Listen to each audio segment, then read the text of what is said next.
Tengan todos muy buenas tardes, jóvenes. ¿Qué tal? ¿Cómo están? ¿Se me escucha? Sí, sí se escucha, licenciado. Bueno. Vamos a comenzar el día de hoy la clase.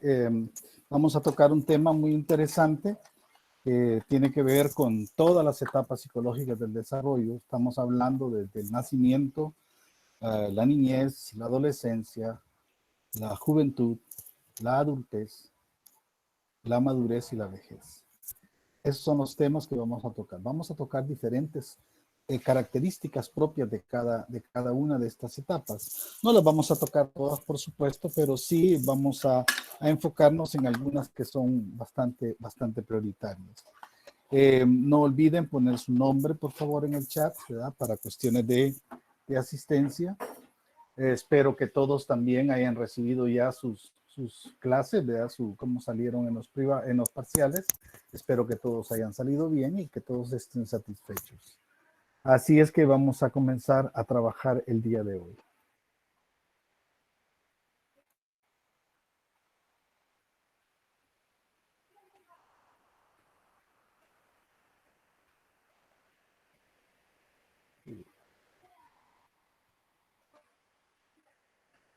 Permítanme un segundito, tengo aquí un pequeño inconveniente ahorita, lo voy a interrumpir. Voy a regresar otra vez acá porque algo falló aquí.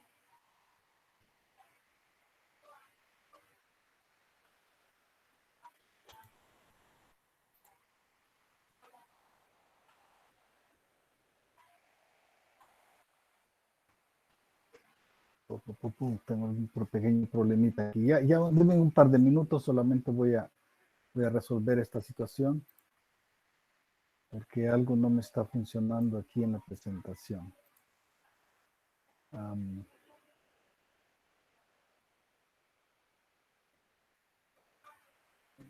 Página de Chrome. A ver si sale en esta. Sí. ¿Pueden verlo ya en la pantalla? ¿Se está proyectando?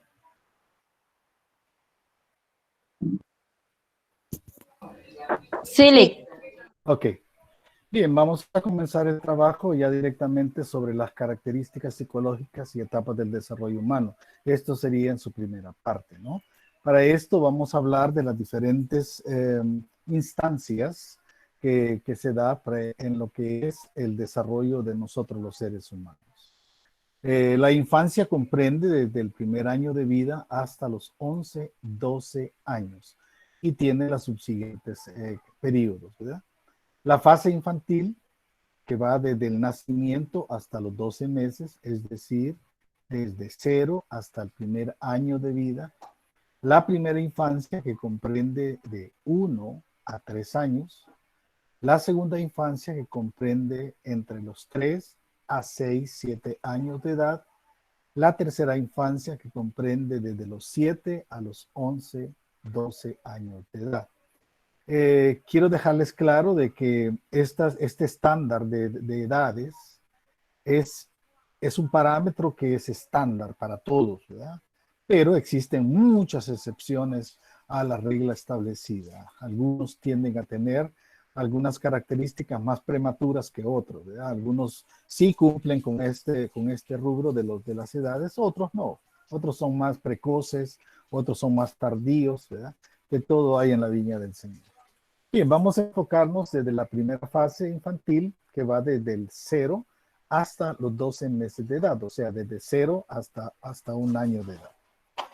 ¿Qué características presenta esta fase? Mire, hay una indiferenciación global entre el ser y el medio, o sea, no traemos en la cabecita, no traemos ni presente, ni pasado, ni futuro. ¿Qué quiere decir? No hay información. Si nosotros tenemos ya información, es la información que ha entrado por cualquiera de nuestros sentidos. ¿Se acuerdan de la fase de la sensación, ¿verdad? El proceso psíquico de adquisición que decía que toda la información la captamos por cualquiera de nuestros sentidos. Y luego pasa al cerebro donde es procesada. Es ahí donde ya tenemos información. Pero cuando el niño nace, trae casi nada o casi nula información. Lo único que conoce es aquella información que la madre le ha transmitido al niño a través del cordón umbilical, ya sea algún tipo de emoción, ¿verdad? Si la mamá está alegre, el niño está alegre. Las que son mamás no me van a dejar mentir. Cuando tenían alguna alegría, sentían que el bebé se les movía más de la cuenta, ¿verdad? Es porque el niño también estaba alegre, aunque no supiera qué era la alegría. ¿Hay algunas mamás en nuestro grupo?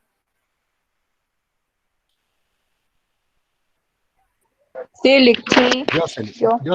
Jocelyn, ¿tú también eres madre? Sí, también. Vaya, cuéntame. Sí, ¿Ese es niño o niña? niña. Niña. Cuando la niña estaba, ¿cómo se llama tu hija? Dariela. Dariela, con D, o Mariela. ¿Con D o con M? Ah, bueno. Dariela. Dariela, qué lindo nombre. Bien, Con D. cuando Dariela estaba en el vientre materno, cuando tú tenías Gracias.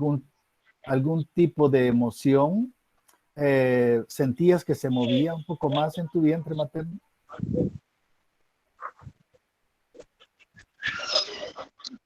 Sí, Sí. bastante. Cuando estabas alegre se movía bastante. Sí, bastante. Cuando estabas triste también estaba inquieta. Si recibías alguna cólera o alguna cosa fea que te pasaba en casa, también el bebé lo sentía, ¿sí o no?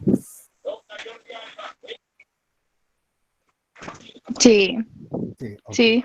Bueno, entonces, Se miraba gracias. la diferencia. O se Se miraba la sentía. diferencia de los movimientos, se sentía, ¿verdad? Entonces, Bueno, los niños no tienen información. Gracias, Jocelyn. No tienen información, no presente, ni pasado, ni futuro. ¿Por qué? Porque no han tenido contacto con el mundo exterior. O sea, no han captado, no han puesto a trabajar sus sensores, que son los sentidos. Entonces, no tienen ninguna información. Entonces, ¿qué va a pasar? Esa información va entrando poco a poco, ¿no? Ya cuando aparecen al mundo, hay los primeros contactos con el mundo exterior, entonces los sentidos empiezan a desarrollarse. Ese desmarañamiento de la experiencia, es decir, cuando el niño puede ensanchar y afinar el universo de experiencias mediante el empleo de las manos al caminar y el lenguaje. Por ejemplo, el niño empieza a descubrir, cuando está un bebito, empieza a descubrir, ¿no? Empieza a descubrir que tiene un dedo gordo en la mano y que se asemeja mucho al pezón de su mamá y empieza a chupar el dedo gordo de la mano. Va descubriendo, el niño va descubriendo. Descubre que después tiene otra mano y que hay otro dedo gordo y ya tiene dos pezones y a veces se meten los dos dedos a la boca. Pero no llega hasta ahí porque está explorando todo lo que está a su alrededor, ¿no?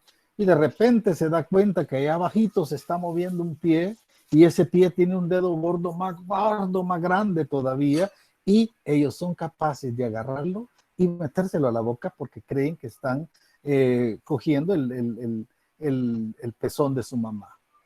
El proceso de la succión a través de mamar es una cosa normal y natural, es instintiva, ¿eh? Nadie lo mandó. Sí, Fátima, dime. No, no, se me marcó, lo siento. Ah, se te marcó. Bien, eso es tan natural que nadie va a la escuela para aprender cómo va a succionar o cómo va a mamar en los pezones de su madre, ¿no? Es una cosa tan natural, tan instintivo. Y el movimiento de succión que hacemos en la boca para la extracción de la leche materna, que la primera leche materna se llama, ¿alguien sabe cómo se llama la primera leche materna? calostro. Calostro. Calostro. Correcto, calostro. Y es horrible, porque el calostro es horrible. Yo sin querer tuve la oportunidad de probarlo, ¿verdad? Me cayó un chorrazo de uno de mis hijos y olvídense, me lo tuve que tragar. Horrible. Pero, según los médicos, es lo mejor que existe como para la generación de anticuerpos. Eso le da una gran protección al bebé. Entonces, por eso es que se insiste mucho, ¿no? Que los bebés sean amamantados la mayor tiempo posible. ¿Por qué? Porque la leche de la madre es la mejor que hay, ¿verdad? Mejor que la Ceteco, que la Nido, que la Alaska, lo que sea, ¿eh? que el Enfavir, todas esas. Es mucho mejor. Pero también la madre tiene sus problemas para poder continuar dando de mamar a su bebé, ¿verdad? Por lo tanto, el niño va descubriendo. Y cuando ya empieza a moverse, por eso decíamos, el empleo de las manos, empieza a agarrar cosas. Cuando ya empieza a moverse, a caminar y a gatear, se da cuenta que el mundo es mucho más grande, ¿verdad? Y cuando ya logra hacer comunicación con cualquiera del mundo exterior, es cuando aparece ya lo que es el lenguaje. Empiezan a comunicarse. Las que son madres, Carla, Diana, Janet, ¿quién más era madre? Además de Jocelyn, que ya Yo, participó. Tú también. ¿Cuánto tiene tu bebé ya? 2 años y medio. 2 años y medio. ¿Recuerdas tú las primeras palabras ¿cómo se llama ¿es nene o nena? Niña, Niña. ¿Cuándo las primeras palabras de ella, cuáles fueron? mamá. Siempre dicen eso, ¿verdad? Pero nosotros, si nos preguntan a nosotros los papás, primero dijeron papá, ¿verdad? Porque le dicen a uno tata, ¿verdad? Pero las mamás interpretan que a ella fue primero. Eh, Hubo bastantes palabras, Carla Janet, que ella decía que nadie más entendía, solo tú, Sí. por ejemplo. eh, Cuando decía, a veces que decía que le daba miedo algo, decía May o algo así. Medio, tengo medio, ¿verdad? Mm, Pero tú le entendías perfectamente qué es lo que quería decir, ¿verdad? sí. ¿Sí? Una de mis hijas, mi hija que ya tiene 40 años, ¿verdad? Mi hija decía taza por decir casa, ella decía T por C, ¿verdad? Vámonos a la tacita, decía. Entonces nosotros entendíamos que era la casita, ¿no? Y entonces, quieras o no, el lenguaje les va abriendo más el mundo. Esto es bien interesante, todas estas cositas. Hay una simbiosis fisiológica que se presenta aproximadamente en los primeros 3 meses. Se llama así por la estrecha dependencia que tiene el niño con su madre para satisfacer sus necesidades, excepto la respiración, ¿verdad? Las madres son fabulosas en el sentido de que hay una conexión, ¿verdad? Hay una conexión con el bebé, que ellas conocen perfectamente y saben diferenciar los diferentes llantos, ¿verdad? Cuando es un llanto de dolor, cuando es un llanto de hambre, cuando es un llanto de incomodidad porque están mojados, porque están hechos del dos o lo que sea, o cuando ya están cansados de estar metidos dentro de una cuna, ¿no? Las madres saben diferenciar eso. Nosotros los padres somos unos analfabetos en eso, ¿verdad? ¿Alguien más de las mamás, además de Jocelyn y Carla, quién más?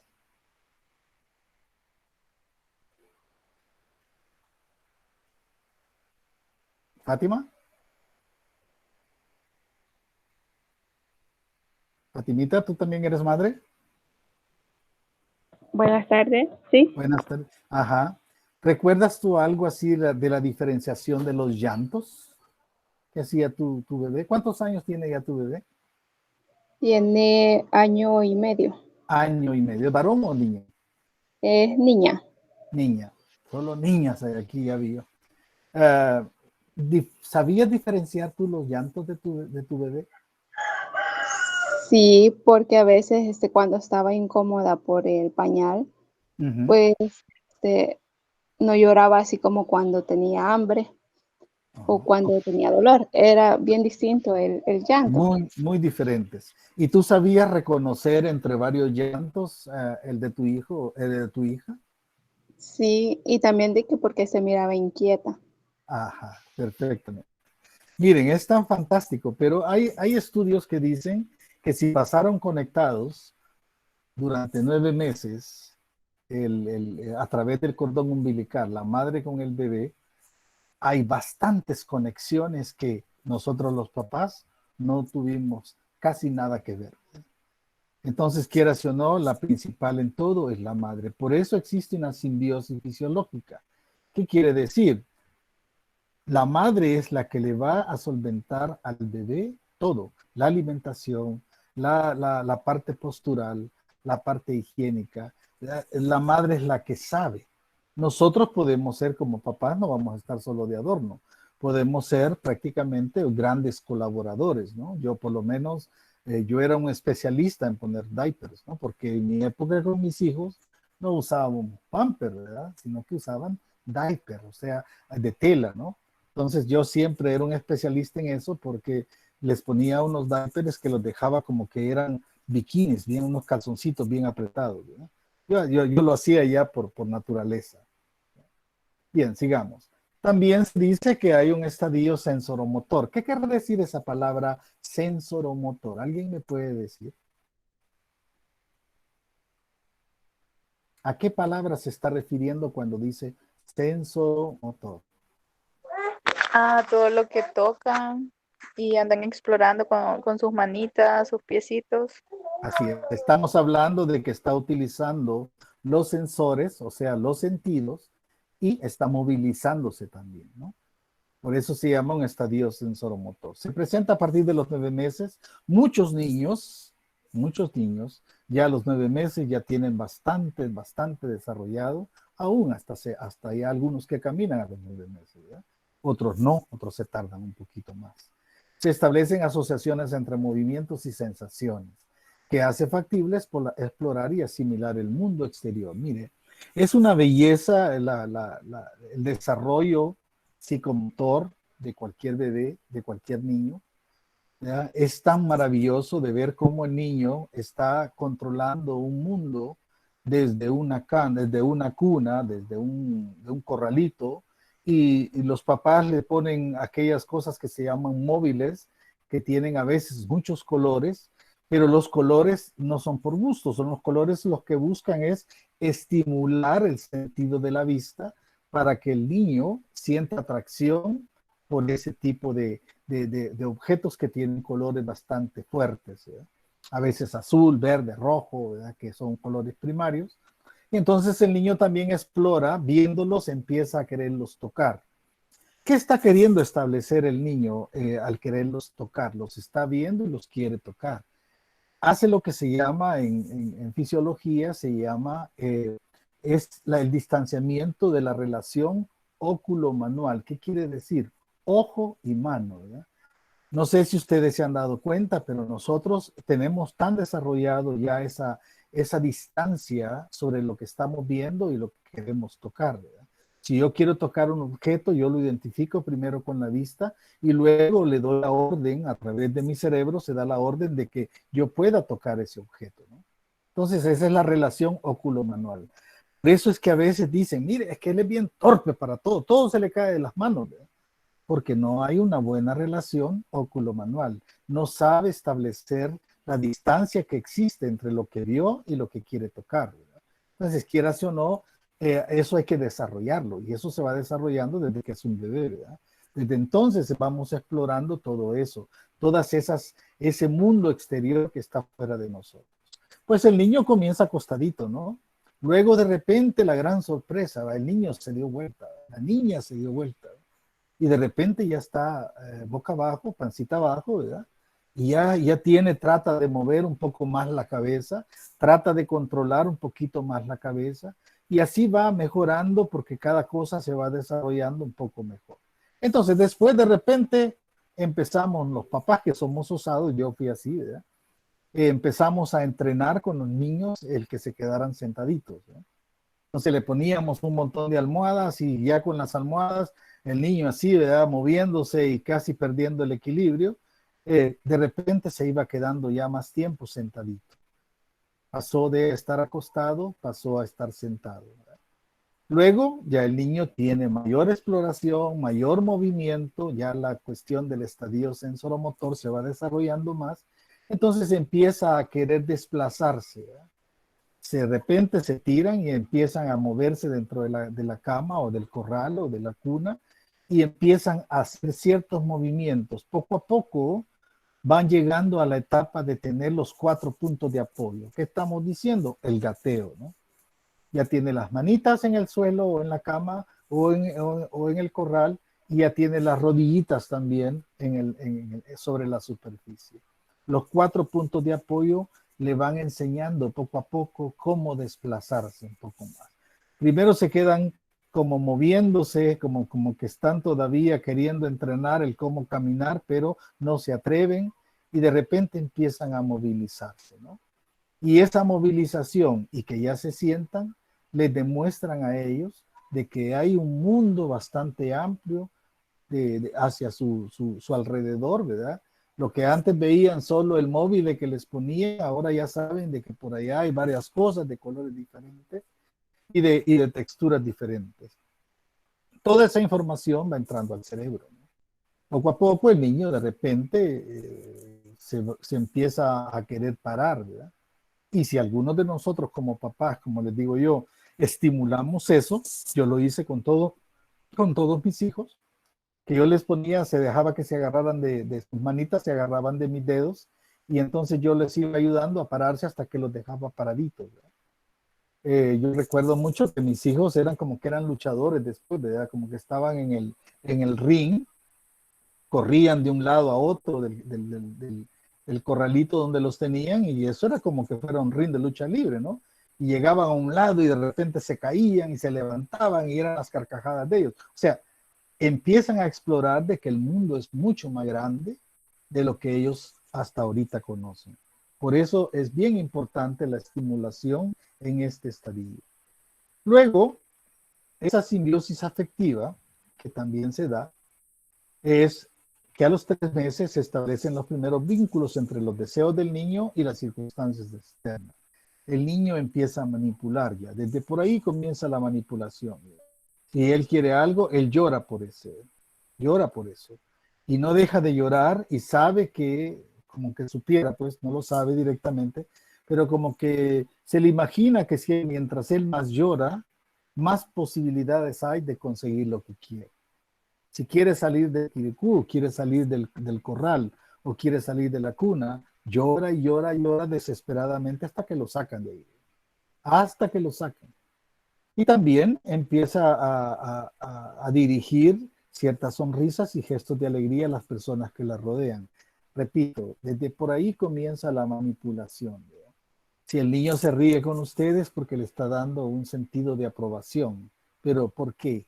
Porque usted lo sacó de la cuna, usted lo sacó del corral, ya usted lo levantó, usted lo quitó de la posición incómoda en que estaba. Por lo tanto, ellos empiezan a ganarse al pueblo, ¿no? Con sonrisas y gestos, sonrisas, ¿verdad?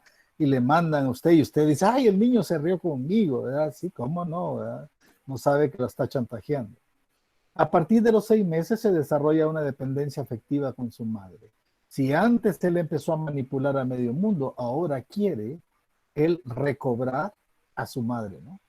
Entonces es ahí donde sufren las pobres mamás porque el niño solo con ella quiere, ¿verdad? No quiere con nadie más, solo con la mamá. Y la mamá para acá, la mamá para allá, ¿verdad? Un estado afectivo en que el niño casi tanto de sus relaciones humanas como de su alimentación depende de su madre, ¿verdad? Su madre es la que le da todo.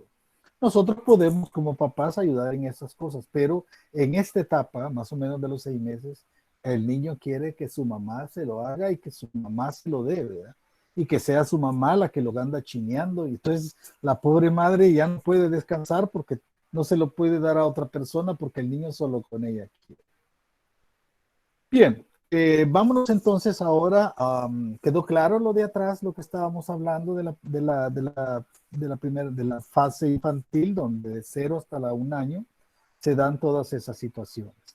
Ahora aquí vamos a hablar ahora acerca de la primera infancia. La primera infancia tiene un rango de 1 a 3 años. Entre el 1 y 3 años, las características son las siguientes. Se da lo que nosotros hemos llamado el destete alimentario y la dentición. ¿Qué quiere decir el destete alimentario? Es cuando el niño deja de depender exclusivamente de la leche materna como alimento para él o de las fórmulas, ¿verdad? El niño ya empieza, según va a decir los padres, son bastante listos, bastante inteligentes o han leído o han preguntado o siguen las indicaciones, le empiezan a dar diferentes tipos de comida al bebé, ya sea, digamos así, en papilla, molidos. Miren, por ejemplo, en mi casa yo recuerdo que comprábamos el Nestum y el Nestum aquí no duraba, ¿no? Porque le daban al bebé, le daban a los bebés y después de eso le daban al bebé grande, que era yo, porque yo era el que me lo comía, porque a mí me encanta esa cosa. Entonces el bebé empieza a comer diferentes cosas y empieza a conocer cosas que le son agradables y cosas que le son desagradables. Es ahí donde comienza prácticamente que el bebé tenga una gran gama de conocimientos de lo que come. Por eso hay que darle de todo. ¿Ya? No, es que él no come tal cosa, porque yo no la como. El bebé la puede comer. Si al bebé le gusta, la va a comer. ¿Ya? Hay niños que odian todo lo que tenga que ver con verduras desde que son bebecitos de 1 o 2 años. ¿Por qué? Porque alguien no se los dio bien o alguien simplemente no le dio la oportunidad de probarlos, ¿no? Bien, el destete alimentario también quiere decir que comienza una etapa que se le da finalizada a la vida parasitaria. ¿Qué quiere decir? Que el bebé depende solo de la madre. Entonces empieza el bebé a tener un tipo de vida autónoma, ¿no? ¿Qué quiere decir? No solamente leche materna, si él empieza a comer lo que le ponen. Y si le gusta, se lo come. Comen hasta arena, comen hasta tierra, comen cualquier cosa, se le llevan a la boca. También el bebé en esta etapa empieza a tener otro tipo de desarrollo que pasa a corregir bien o a establecer bien la posición vertical, ¿verdad? ¿Qué quiere decir? El niño ya se para, el niño se sostiene y el niño empieza a caminar. ¿Qué quiere decir? Disculpe, Sí, Yulisa, dime. ¿de qué se trataba la dentición? La dentición es el aparecimiento de los dientecitos, de los primeros dientes de leche. Esa es una etapa donde las madres sufren mucho porque el bebé tiende a morder los pezones cuando se está amamantando, ¿no? Y es muy doloroso para muchas madres, llegan a tener hasta lesiones en los pezones, ¿no? Entonces, el niño está experimentando de que tiene ya algunas cositas ahí que le sirven para rasgar un poquito y empiezan a morder el pezón, ¿no? Entonces, esa es la dentición. Ahora, el destete alimentario es la independencia en cuanto a la comida, a depender menos de la madre. Ya cuando hablábamos de la posición vertical, es que el niño logró pararse, el niño empieza a desplazarse y esa es la marcha, ¿no? El caminar. La posición vertical y el caminar permiten al niño extender, oigan bien, su mundo perceptual. ¿Qué quiere decir? El niño capta más cosas por medio de los 5 sentidos y esa información la va guardando en el cerebro. Y ahí es donde se da la percepción. Después el niño interpreta, ¿no? Hay niños que llegan a distinguir lo que es agradable y lo que no es agradable muy fácilmente, ¿no? Si no les agrada, pues simplemente lo dejan. Si les agrada, lo van a tomar, ¿verdad? También se da el inicio del lenguaje socializado. Esto quiere decir que el niño ya empieza el balbuceo de palabras, lo que estábamos hablando con Jocelyn, ¿no? El niño empieza a decir palabritas y empieza a decir cosas que a veces solo mamá o solo papá o el círculo cercano al niño pueden interpretar muy bien y a veces es bueno interpretarlo y comprender al niño lo que está diciendo, pero también sería mucho mejor si al niño le explicamos desde el principio cómo se dice correctamente la palabra. Si dice, por ejemplo, mello, como decíamos, mello, pues no, hijo, no se dice mello, se dice miedo, ¿verdad? Que el tata, no se dice tata, se dice papá, ¿verdad? Y entonces empezamos al niño a corregirlo en ese sentido, su lenguaje va a ser mucho mejor, ¿verdad? Mucho mejor, más adelante no va a quedarse con muchos errores. Por ejemplo, no sé si a alguno de ustedes les ha pasado, me lo dicen por favor, de que alguno de sus hermanos o, o, o ustedes mismos, ¿verdad? Les ha quedado un nombre porque así lo decían cuando estaba chiquito, ¿verdad? Yo conocí a alguien que le decían el tati, ¿verdad? Y el tati, el tati, el tati. Y entonces le quedó el tati y ahora él entiende por tati, ¿verdad? O el chito, ¿verdad? No, es que, y es Alexito, él se llamaba Alex y entonces le decían, por decirle Alexito, le decían chito. Y hay gente que le quedó diciendo chito para toda su vida, ¿no? Entonces, no sé si a alguno de ustedes le ha pasado eso. Cuéntenme, por favor. Yo tengo un amigo que le dicen Baba porque el hermanito no podía decir el nombre de él, entonces Ajá. le decía Baba. Ah, vaya, fíjate bien. ¿Alguien más? A mi esposo igual le quedó eso de Chito, porque el hermano no podía decir Abrancito, entonces le decía Chito. Chito, ya está. Sí. A mi hijo se llama Alexis, mi hijo mayor. Y a él le quedó el Chito porque no le podía decir, su hermana no le podía decir Alexito o Alexis, sino que le decía Chito. Por eso le quedó el Chito. Y así, el lenguaje socializado es cuando el niño se empieza a querer meter a las pláticas de los adultos, ¿no? Es cuando nosotros le decimos, vaya, vaya, vaya, pero ya que estamos hablando la gente mayor. Pero el niño quiere participar porque él ya quiere darse a entender de que él comprende lo que está pasando y si no lo comprende, cuando al menos aparentar de que lo está comprendiendo. Bien, ¿no hay preguntas hasta ahí? Bueno, supongo que no. No, licenciado. Bien, vamos a pasar ahorita a otra de las etapas. Esta es la segunda infancia. En la segunda infancia estamos hablando de las edades comprendidas entre los 3 a los 6, 7 años. Recuerden, la primera infancia era de 1 a 3 años. La segunda infancia es de 3 a 6, 7 años. La fase infantil es de 0 a 1 año. Para que vayan tomando cuenta de eso. Bien, aquí se da ya lo que se habla del desarrollo físico motriz. ¿Qué quiere decir? Empezamos a tener más crecimiento, ¿verdad? De talla y de peso. Hay niños que de repente se van poniendo regordetes y recortan la talla, ¿no? Pero de repente se pierde el peso y empieza la talla a fluir bastante como que son palos de escoba y empiezan a crecer exageradamente. Este se presenta, el crecimiento físico se refiere a la primera infancia. El niño tiene fuente de crecimiento en peso y en talla.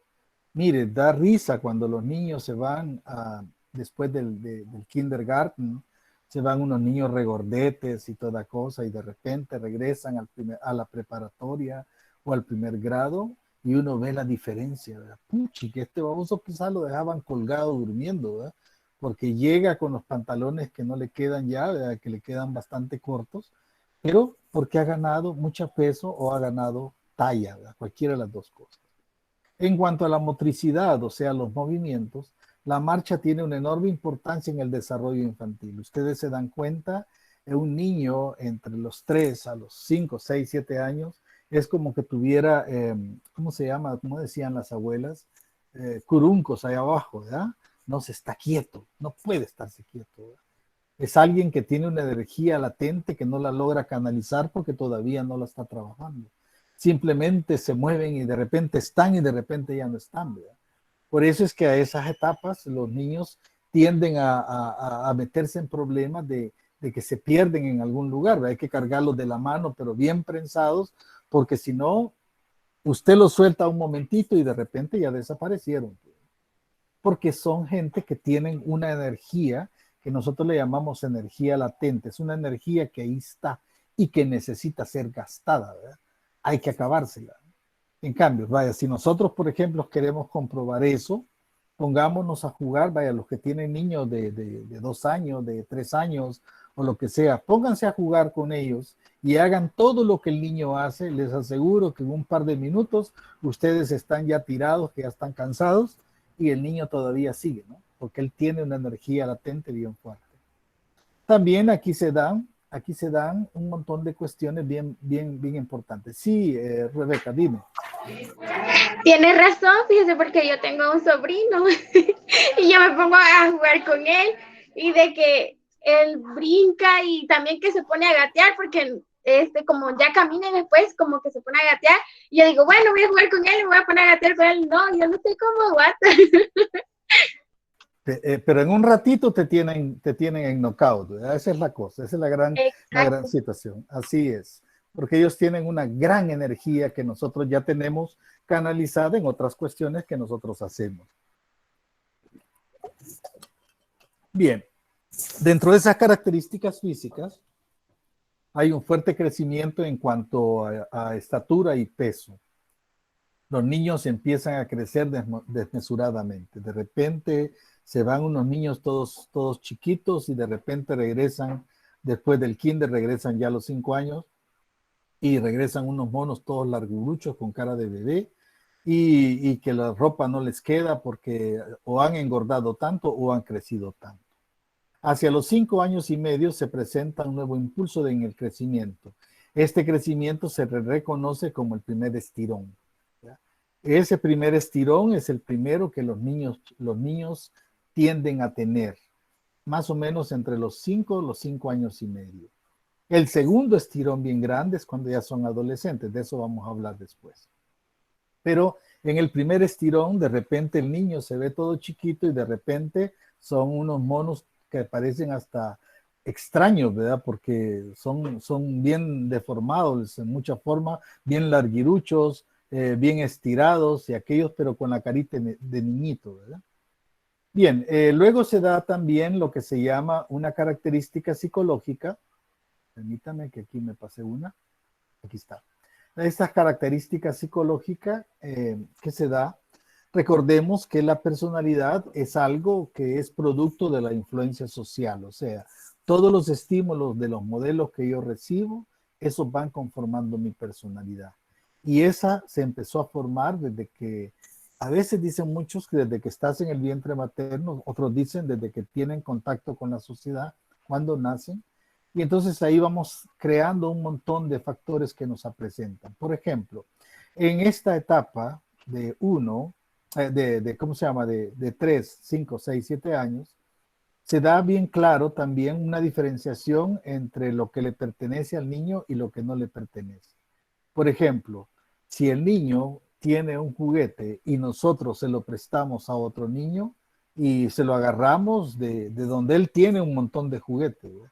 El niño sabe que ese juguete es de él. Él sabe que él es el propietario de ese juguete. Y a menos que él no lo autorice, no se lo pueden prestar a nadie, ¿verdad? Esa es una de las cosas. Hay una cuestión de que él sabe lo que le pertenece y también sabe qué es lo que no es suyo, aunque quiera tenerlo de otros niños, pero él sabe que no es suyo. Pero si le tocan sus cosas, eso no le gusta, ¿verdad? Adquiere una mayor autonomía y requiere afirmarla. Es donde se presenta, debido a esa autonomía, una serie de conflictos. Aquí es donde nosotros también le hemos denominado la primera edad del chucho, ¿verdad? Dicen que la edad del chucho, propiamente dicha, es la de la adolescencia, pero también en esta etapa, en la segunda infancia, se da la primera edad del chucho, en donde se manifiesta una gran oposición. Usa mucho el no, usa mucho el yo. No, yo no quiero. No, yo no voy. ¿Verdad? Yo ni quería. ¿Verdad?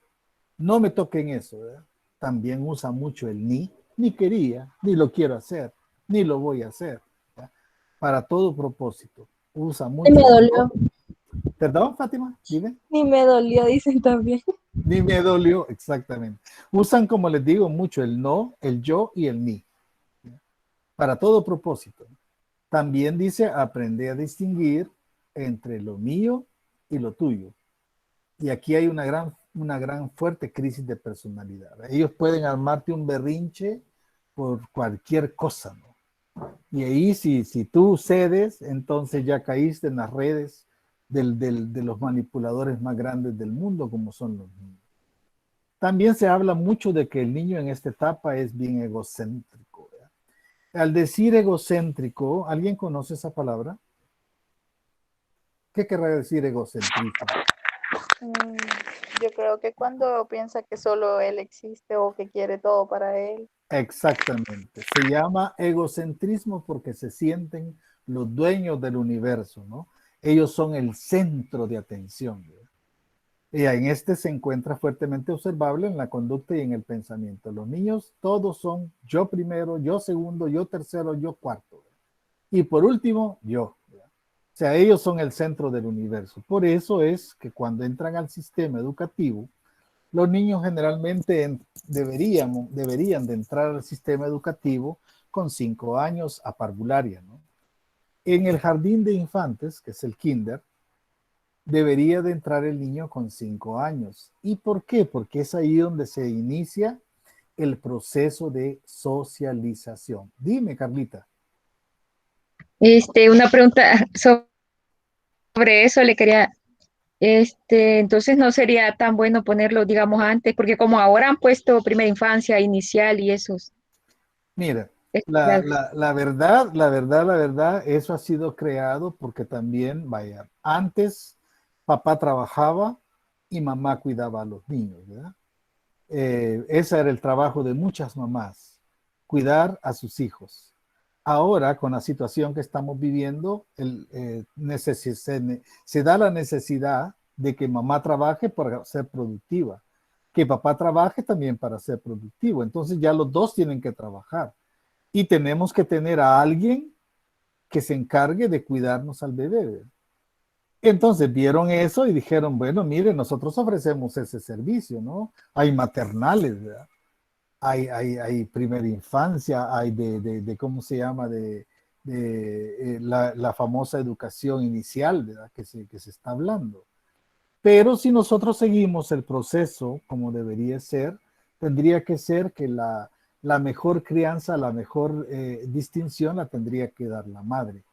Pero por la situación que estamos viviendo económica, antes solo el papá trabajaba y él proveía para todos los gastos. Ahora no le alcanza ser el único proveedor, entonces se necesita que también la madre trabaja. Ahora los dos son profesionales, los dos trabajan, por lo tanto su situación económica es mucho mejor. Pero ¿a qué precio, no? Tenemos que dejar en manos de otras personas los primeros días de vida de nuestros hijos, ¿sí? Antes de que los metamos al sistema escolar. El sistema escolar comienza con la parvularia, o sea, el kindergarten, donde se supone que el niño llega a socializar, ¿verdad? ¿Qué quiere decir?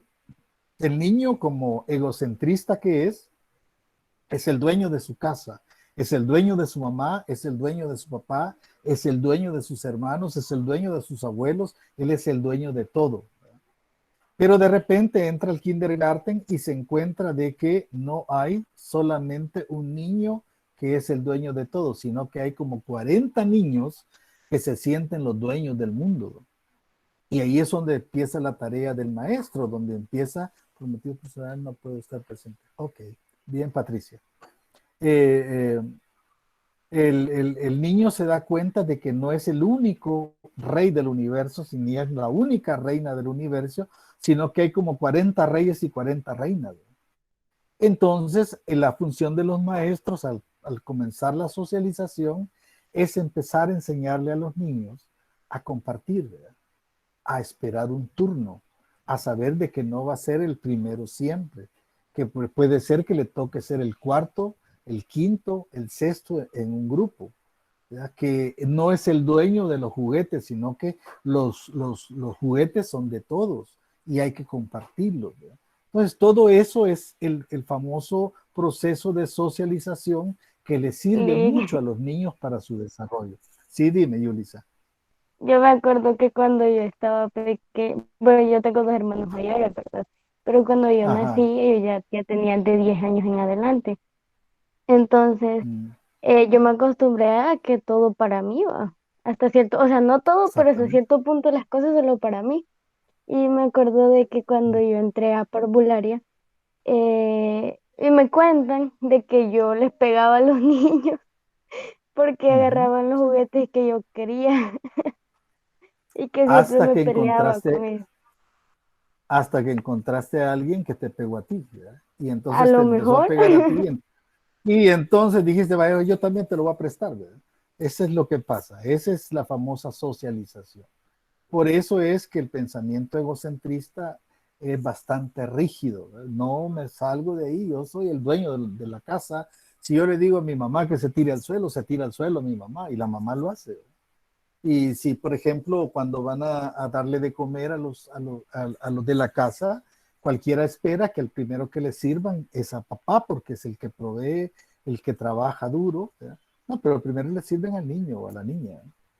Y a veces se preparan los platos que al niño le gustan, ¿verdad?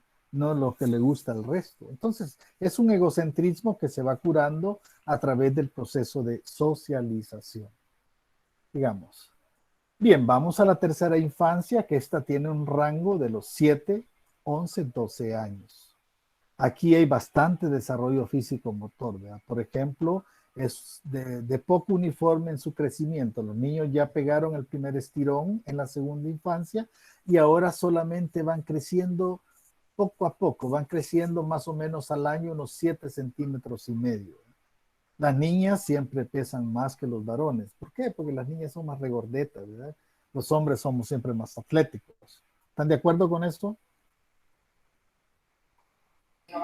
No. No. ¿Por qué no? ¿Por qué no? ¿Por qué no están de acuerdo?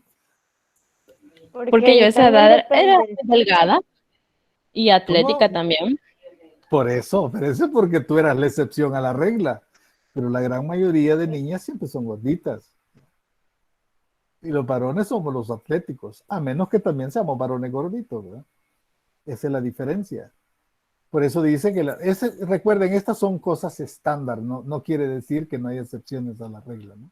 Por ejemplo, en lo que voy a decir ahorita, los accidentes, dice, son más comunes en esta etapa antes de que los niños lleguen a los 9 años. Y dicen que los varones sufren más accidentes que las niñas. ¿Están de acuerdo con eso? Sí, porque los niños son los que andan corriendo y todas las cosas. ¿Crees tú eso que todavía es así? No, porque En algunos casos, no, Ah, bueno, yo ¿verdad? siento que en algunos casos también depende de cómo han sido desde pequeños, porque, bueno, Ajá. al menos yo sí me acuerdo que yo corría bastante. Ujú. Carlita. Yo siento que no, porque yo era bien traviesa cuando estaba pequeña. Ajá. Carla quería decir algo.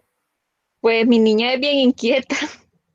Por eso, es que todo está en la estimulación. Mire, si usted tiene unos niños de 7, 8 años y los dos tienen el pelo largo, usted no va a saber diferenciar entre quién es hombre y quién es mujer. ¿Ya? Y si usted los ve subiéndose a los palos o jugando fútbol o andando en bicicleta o corriendo o lo que sea, usted no va a saber diferenciar quién es hombre y quién es mujer. ¿Ya? Porque ahora te digo, todos se mueven, es por la estimulación que han recibido. Todos se mueven exageradamente. Mire, el varón friega, pero la mujer también friega, la niña también friega, igual que el varón. Y los dos tienen una movilidad y una energía fuertísima, ¿no? Por eso es que a veces uno no puede establecer diferencias, ¿no? Uno le puede decir, mira, Juanito, bájate del palo. Ay, disculpa, si no es Juanito, es la María, ¿verdad? La María la que anda en el palo. Más si viven en el campo, todavía más, porque tienden a tener los incentivadores, los estímulos enfrente cada rato, ¿no? Eso se pueden mover, pueden correr, pueden hacer lo que quieran. Y ahora, por ejemplo, nosotros en las escuelas, a veces ni hacemos diferenciación, ¿verdad? A veces ponemos un niño contra una niña a correr, ¿verdad? Y los dos se dan galán, pues se dan bien, ¿verdad? O ponemos a hacer cosas que no solo los niños, sino que también parejos, ¿no? Y si es posible, mezclados, ¿verdad? Para que haya más integración todavía y haya más inclusión, ¿verdad? O sea, nadie establece ahora, hoy día, diferencias entre los niños. Y que los niños tienen más, los varones tienen más accidentes que las niñas, eso ya se puede revertir, ¿verdad? Es parejo, es parejo, es parejo. Nosotros hemos atendido accidentes de varones como de niñas en iguales condiciones, ¿verdad? También dice que estos niños tienden a ser tímidos, sumisos y de buen control emocional. ¿Por qué? Porque todavía esta etapa obedecen a las autoridades de la casa, obedecen a las autoridades en la escuela. Si el profesor le dice te quedas ahí, se queda ahí, ¿ve? Si la mamá le dice no vas a salir, no sale, ¿ve? Y si la mamá le dice vení para acá, inmediatamente llega, ¿ve? O sale a la puerta y pega un grito, ¿ve? Melanie, ya la Melanie viene corriendo como que ha visto al diablo. Entonces, quieras o no, pues eso es una cuestión que todavía existe cierta sumisión a los comandos que se le dan. Y también tienen buen control emocional. ¿Por qué? Porque no van a llegar peleándose con la mamá, ¿verdad? Sino que llegan y todavía, diga mamá, mande mamá. ¿Verdad? Pero de todo hay en la viña del Señor, ¿verdad? Porque también hay otros que no. Los niños, dice, tienen mucho deleite por las actividades motoras. Miren, esta etapa es donde uno se da gusto viendo a los hipotes correr, saltar, lanzar, ¿verdad?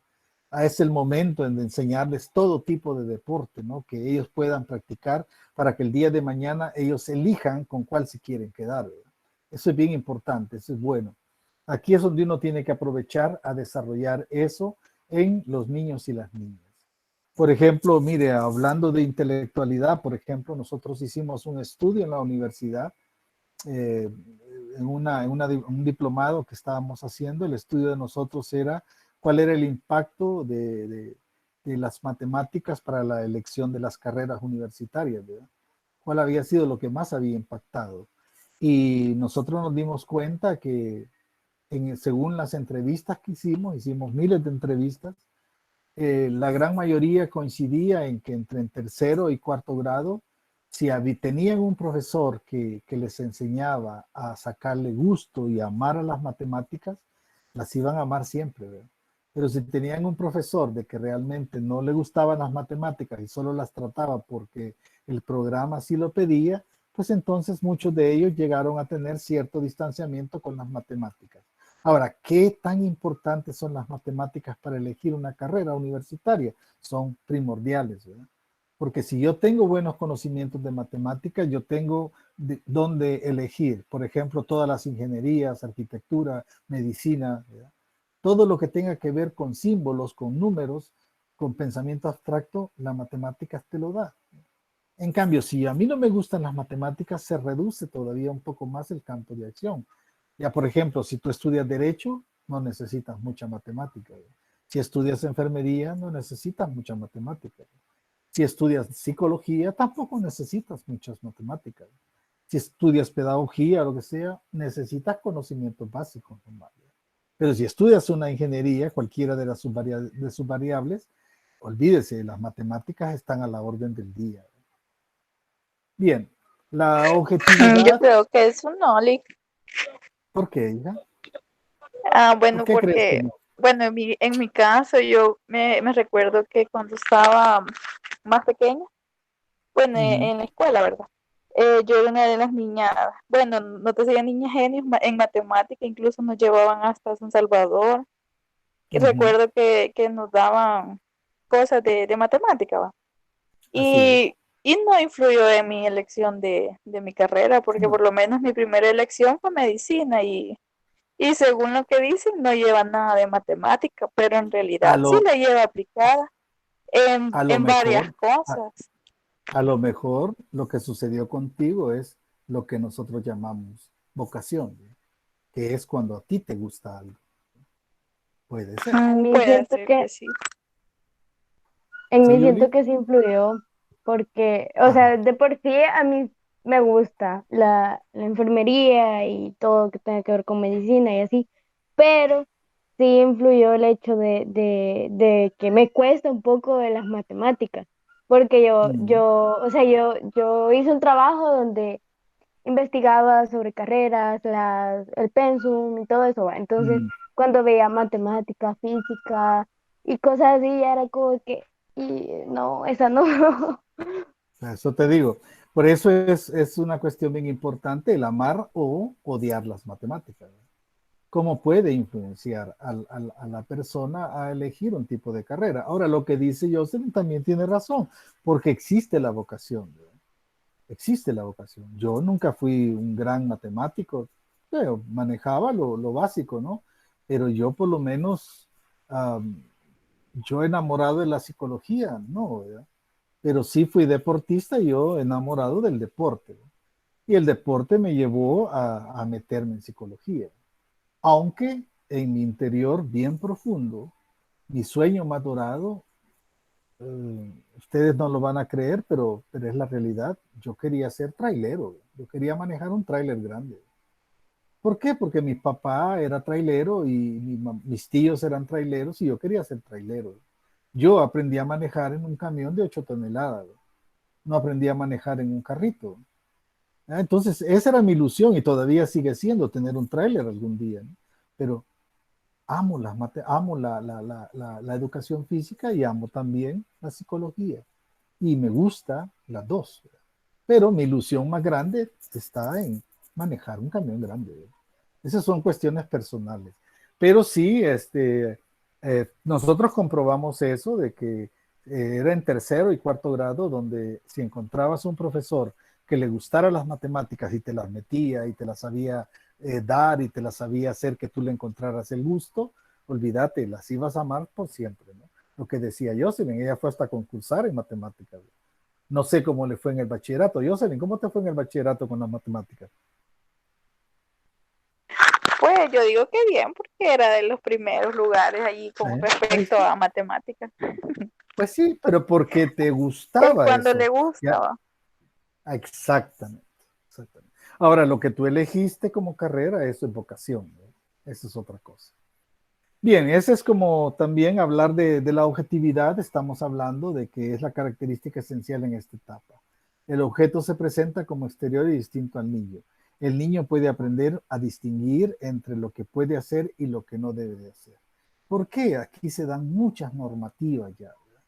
Aquí se enfrenta a lo que le van enseñando en la casa, esos principios y valores, ¿verdad? ¿Qué podés, qué no podés? ¿Qué debes, qué no debes hacer? Que hacer las cosas bien, qué es lo bueno, qué es lo malo. Todo eso te lo van enseñando a través de tus padres, son los principios y valores. La escuela te enseña otras cosas, pero los padres y las madres son las encargadas de dar a conocer eso se puede, eso no se puede, eso se debe, eso no se debe. Por ejemplo, si se puede y lo lograbas, te premiaban, pero también si lo hacías y no debías, te castigaban. Nuestra educación se ha basado en premio-castigo. ¿Ya? Si yo lo hago y lo hago bien, me felicitan. Si yo lo hago mal, me castigan. Eso ha sido la normativa. Eso nos va preparando a nosotros para las diferentes etapas posteriores. También otra de las cosas que se da aquí es la famosa escolaridad, lo que yo les decía. Esta es la parte más importante, ¿verdad? Cuando el niño, después de la parvularia, donde estuvo en la socialización, entra a la preparatoria, donde le están enseñando a cómo va a agarrar el lápiz, cómo va a manipular en su mano el lápiz. Le enseñan inicialmente, por eso se llama prepa, donde te están preparando, en que todos los movimientos los va a hacer con el lápiz de izquierda a derecha, ¿no? Y que para leer cosas también va a seguir las secuencias de izquierda a derecha.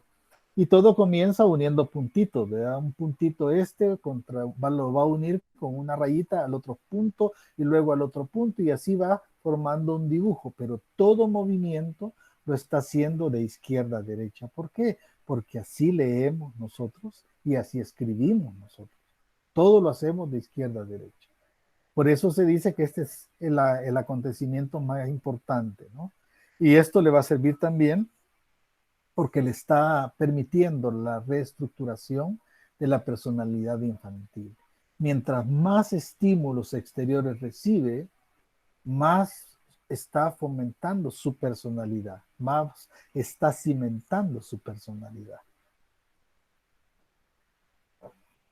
La vida escolar, por ejemplo, el niño es un paso importante en el desarrollo social del niño. La socialización inicial se da en parvularia. Aceptar las órdenes sin cuestionar de quien le ordene, ese es un gran reto. Miren, muchos niños, cuando ya están en primero, segundo, tercer grado, si ellos, uno como papá detecta que hay un error en la tarea que les han dejado y uno les dice, no, es que eso no se hace así, eso se hace así. No tenés razón. Se hace como la señorita o como el profe dice, ¿no? Y el profe y la señorita tienen la razón en todo, ¿no? Porque ellos creen absolutamente en una forma de fe ciega en lo que el profesor les dice, ¿verdad? Que tienen una gran fe, ¿verdad? Fíjese bien cómo va cambiando todo. Pero a partir de los 9 años, ya entiende, el niño tiene ya un pensamiento más crítico, ¿no? Y empieza a criticar la conducta de su maestro. No, es que la señorita muchas tareas deja, ¿verdad? No, esa señorita no sirve porque es muy brava, ¿verdad? Y empieza a sacarle un montón de inconvenientes al maestro, ¿verdad? Y de repente le va teniendo menos autoridad, le va teniendo menos temor a la autoridad del maestro, sino que simplemente a veces él termina haciendo lo que él quiere. Ahí estamos viendo ya una transformación en el pensamiento del niño, ¿no? El niño se está volviendo más crítico porque ya tiene más conocimientos de un montón de cosas y ya no se lo pueden enganchar tan fácilmente, ¿no? Entonces, esas son de las cuestiones que va pasando, digamos, el niño en todas las etapas que va teniendo. Él va adquiriendo mayores conocimientos, por lo tanto, él va descubriendo qué cosas sí él puede creer y qué otras cosas no debe de creer, ¿verdad? Le puede salir, digamos, hasta decir, me está queriendo enganchar, ¿verdad? Entonces, hay maestros que sí, a pesar de la crítica y todo, reciben un gran respeto de sus alumnos, ¿verdad? Pero es el maestro en sí quien se ha ganado la confianza de los alumnos, ¿verdad? No es aplicable para todos. Hay maestros que los niños a los 9 años los respetan, pero sin andarlo cuestionando, ¿no? Lo respetan de una forma absoluta, ¿no? Ellos creen en su profesor, pero porque el profesor se ha ganado ese derecho. No es de que ya viene a la par, ¿verdad? No, eso se lo ganó el profesor. A lo mejor el profesor platica con ellos, a lo mejor el profesor lo sabe escuchar, ¿verdad? A lo mejor ha tratado siempre de estar pendiente de las cosas que a él le pasan, al niño le pasan, ¿no? Y él investiga y sabe que cuenta con la confianza del profesor. También la autoridad ya no es inherente al maestro, sino que éste tiene que ganársela, dice por ahí el apartado. Bien, la estructura de los grupos, ¿verdad? En el primer grado, dice, la estructura tiene más o menos el mismo nivel, un poco diferenciado, que no es firme. Por ejemplo, yo no sé si ustedes se recuerdan, pero cuando estaban en primer grado, estamos hablando, tenían 7 años, ¿quién era el más listo de la clase? ¿El más jodido o el más inteligente?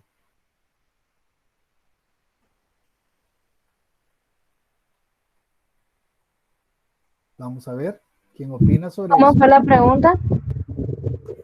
Cuando tenían ustedes 7 años y estaban en primer grado, ¿quién era el más listo de la clase? ¿El más jodido o el más inteligente? Yo creo más inteligente que yo recuerdo. Ajá, tú dices el inteligente. ¿Quién más? Y ¿Sí? Emilia. yo, yo me acuerdo que como la misma maestra me dio primer ciclo, siempre había un niño que molestaba demasiado. Y ese niño siempre contestaba todas las preguntas. Y entonces a él era el que le daban toda la atención siempre, aunque otra persona tuviera la razón.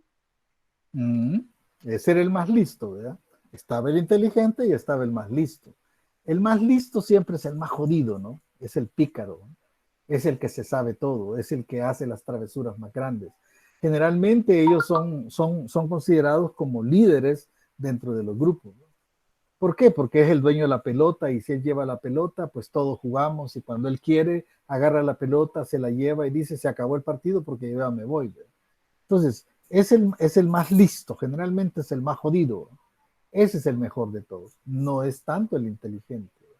El niño que es inteligente lo consideran un nerd, ¿verdad? Y dicen, no, es que ese todo se las puede. No. Todo sabe, babón, pero no es listo, ¿verdad? No sabe jugar fútbol, no sabe andar en patines, no sabe andar en bicicleta, porque solo estudiando lo tienen. Entonces, para ellos no es significativo la inteligencia, es significativo lo listo que es la persona. En el segundo grado en adelante se observa una estructura más fuerte de los grupos escolares. Algunos niños se destacan como jefes. Son aquellos que dicen, vamos a darle duro a aquel, y todos van a darle duro y nadie sabe por qué. Y surge paulatinamente, dice, un orden jerárquico. De repente, los hipotes cuando ya están en segundo grado, ya tienen 8 años, y ya empiezan a saber discernir entre si puedo, no puedo, si lo hago, no lo hago, si lo sigo, no lo sigo, si le hago caso, no le hago caso. Entonces ya empiezan a surgir paulatinamente un orden jerárquico en los grupos.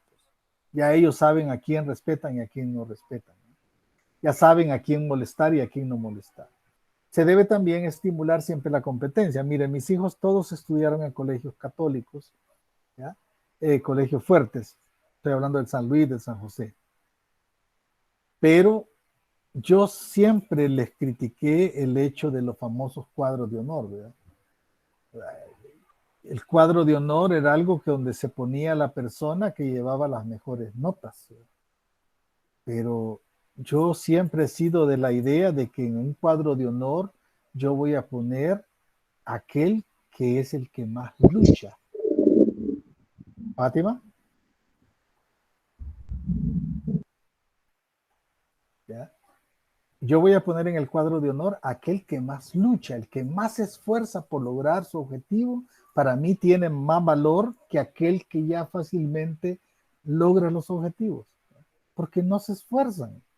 Los hipotes inteligentes, muchos hipotes inteligentes no se esfuerzan para lograr las cosas. Ellos podrían dar más. Sí, Yulisa. En donde yo Dime. estudié el cuadro de honor, en su mayoría no era por la persona que llevaba buenas notas, sino que era el favoritismo. Porque que yo recuerde, en los años que yo estuve en esa escuela, fue desde primer año hasta noveno que salía la misma niña y aunque tuviera, otra persona tuviera mejores notas, o sea, siempre salía la misma niña y la misma niña. ¿Y cómo consideras tú eso? ¿Justo o injusto, Yulisa? Pues la verdad, yo lo consideré bastante injusto porque al menos, o sea, yo tenía compañeros de que, así como dice usted, de que se esfuerzan más, va, y por lo mismo tenía mejores notas en algunas materias y aún así no lo sacaban a ellos porque siempre como que terminaban favoreciendo a la otra niña por el simple hecho de ser ellos. Exactamente. A veces es favoritismo, como tú dices, ¿verdad? Pero la verdad que yo siento de que se debe de estimular a aquel que se esfuerza, porque le cuesta y lo logra, ¿verdad? Yo recuerdo que yo trabajaba en escuela alemana en San Salvador y en una clase tenía 3 gorditos, pero gordos, ¿verdad? Que yo les decía a los viejos ricos, porque ellos todo lo hacían así, bien pausadamente, y ellos no corrían, sino que caminaban. Entonces yo por eso les decía a los viejos ricos. Pero también tenía grandes atletas, tenía corredores, futbolistas, voleibolistas, basquetbolistas, o sea, gente que no le costaba nada, pero había una cosa en los viejos ricos que yo se los estimulaba mucho porque se esforzaban por hacer las cosas, ¿verdad? Ellos a lo mejor no eran grandes deportistas y nunca lo iban a hacer, ¿verdad? Pero si yo les decía, miren, vamos a correr 12 minutos sin parar, y me decían ellos, pero podemos caminarlos. Sí, camínenlos. Y no van a parar. No, no tienen que parar, les decía yo. ¿Okay? Y miren, lo hacían. Yo siempre los califiqué bien a los monos esos, a los 3, porque los 3 al mismo ritmo, ¿no? Y de repente se sobaban y decían, bueno, vamos a correr, y empezaban a correr los 3, ¿verdad? Pero se esforzaban por hacer las cosas, y yo eso es lo que yo les estimulaba, y les decía, miren, ustedes van a tener tal nota porque ustedes se esforzaron. No, que no, eso no es justo, que no sé qué, porque nosotros lo hicimos en menos tiempo, los demás, ¿verdad? Decía yo, pero ustedes no se esforzaron, ustedes ya lo tienen natural, ¿ya? Ellos están haciendo un gran esfuerzo. Entonces después me daban la razón, ¿verdad? Ya no les importaba, ya no peleaban por la nota. Pero la verdad que es eso, hay que estimular la competencia, sí, pero no por motivos egoístas, sino que por motivos de socialización, ¿verdad? Lo que decía Yulisa, el hecho del favoritismo dentro de un otorgamiento de un primer lugar, un segundo lugar, no, eso no importa. Si en la vida no vas a vivir con los primeros ni con los segundos lugares, ¿verdad? Vas a vivir de lo que tú seas capaz de generar. Eso es verdad, porque Ajá. en mi bachillerato peleé literal contra otra muchacha para que nos estábamos peleando el primer lugar y al final no me sirvió de nada. Gané el primer lugar y anduve buscando trabajo cierto tiempo y ni con decir que tenía los primeros lugares no me funcionó de nada. Nada, no sirve de nada.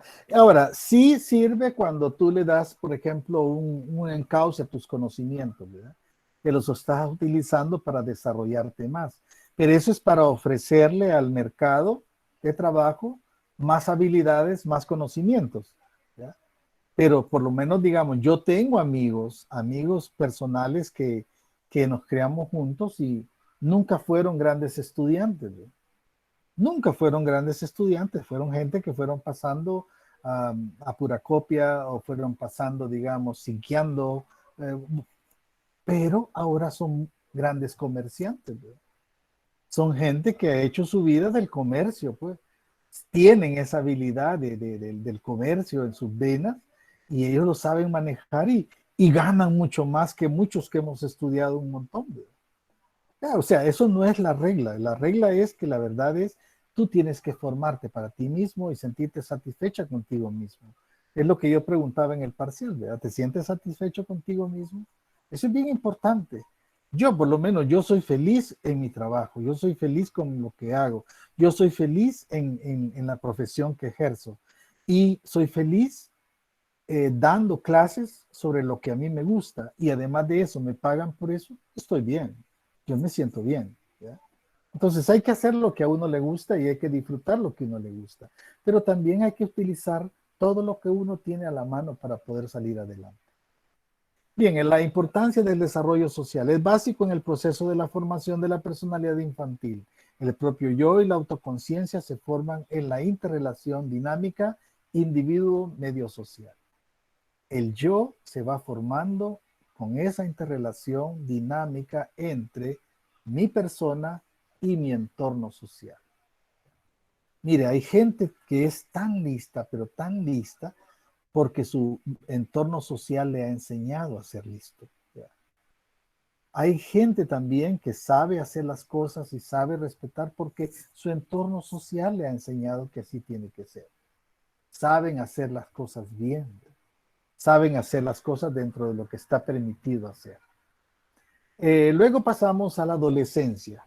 Aquí entran los problemas más crasos de todo, ¿verdad? Esto se da, la adolescencia y juventud, se da entre los 11 o 12 años hasta los 18, 20 años.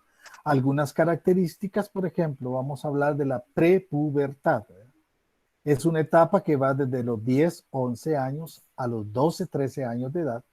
Y es el periodo que precede a la pubertad. Esto está antes de la pubertad, en el cual se producen cambios morfológicos y funcionales, así como la preparación de la aptitud para la reproducción.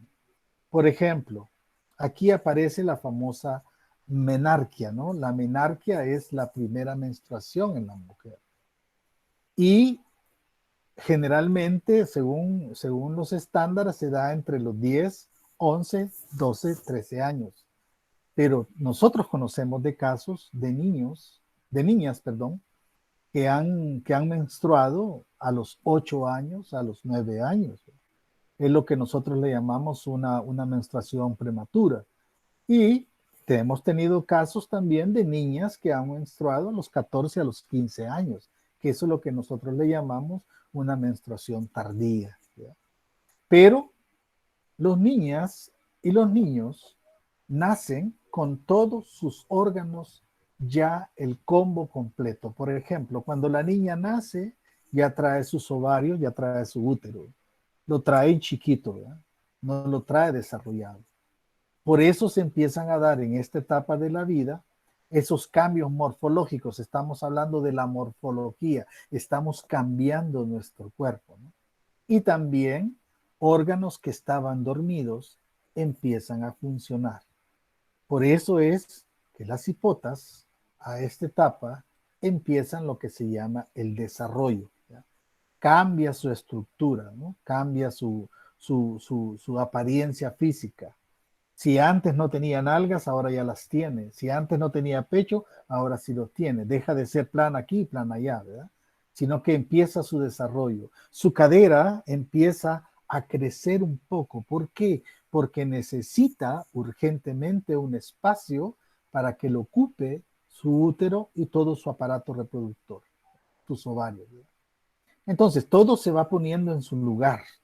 Entonces, toda esa transformación, esos cambios morfológicos y funcionales, hacen que se dé un desorden hormonal, pero bárbaro, ¿no? Y es ahí donde se da un montón de alteraciones, ¿verdad? Por ejemplo, los niños y las niñas están a favor de los que están en contra y en contra de los que están a favor, es decir, nunca están con nadie, a veces no se aguantan ni ellos mismos, ¿verdad?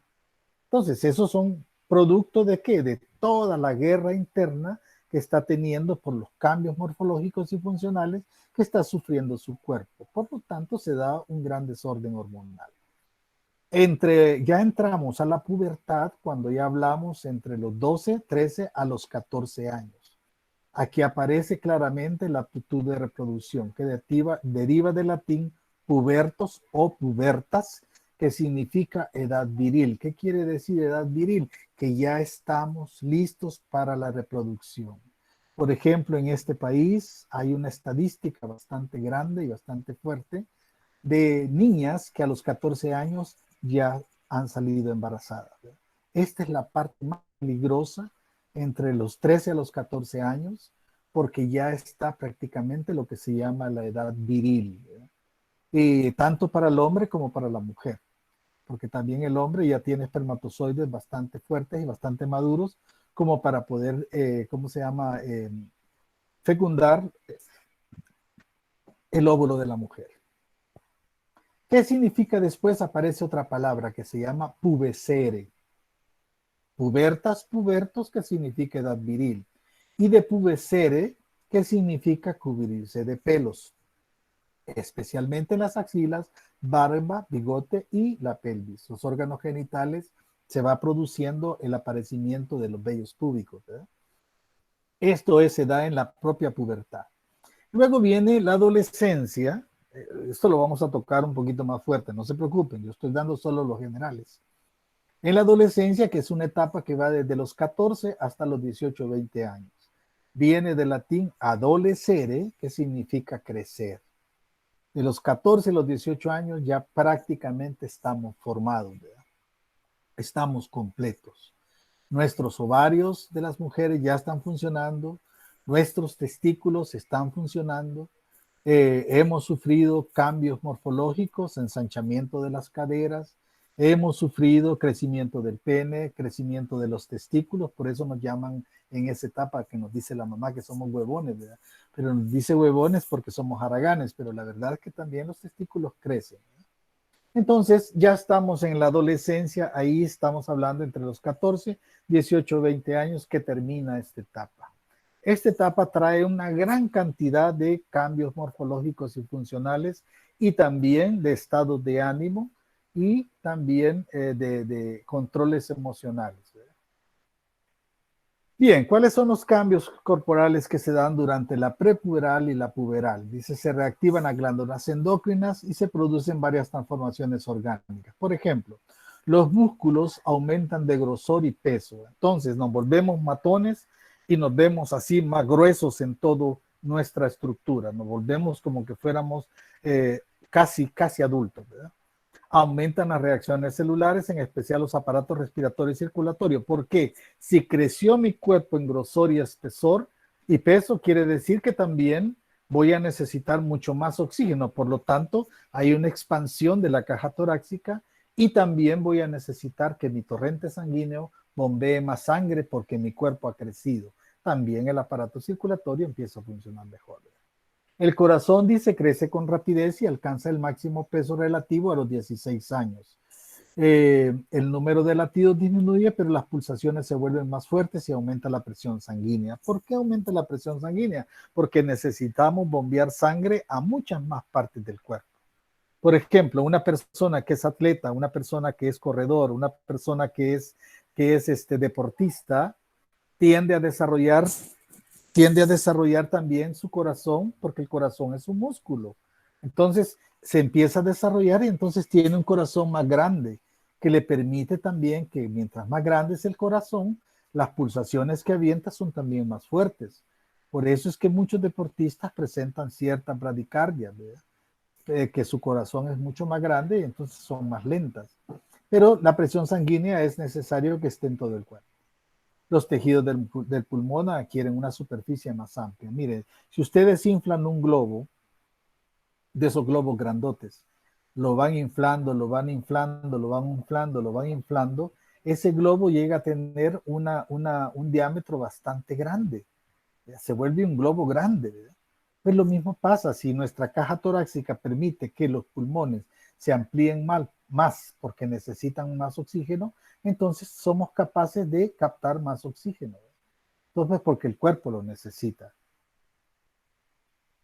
Cambios referidos al sexo se dan de los siguientes. Por ejemplo, en las muchachas, en la mujer, empieza a modificarse la forma de la pelvis. ¿Por qué? Porque está buscando que tenga el espacio, el útero y los ovarios. Se modifican los pezones. Los pezones ya no dejan de ser esos botoncitos chiquitillos y pasan a ser unos botones un poco más grandes, ¿verdad?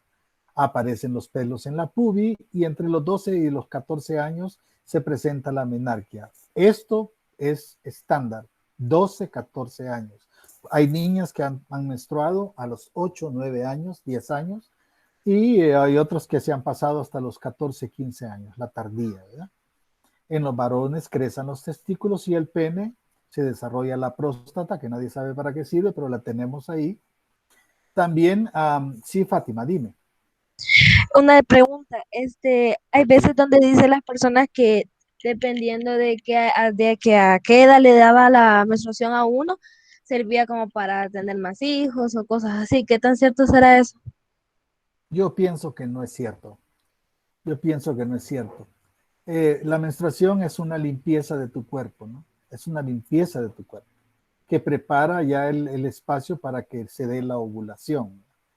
La aparición temprana o aparición tardía de la menstruación depende también de la genética. Habría que preguntarle, por ejemplo, ¿a ti te vino la regla temprano o te vino tarde? Pues a los casi 14. Casi 14. Pregúntale a tu madre cuándo le vino a ella.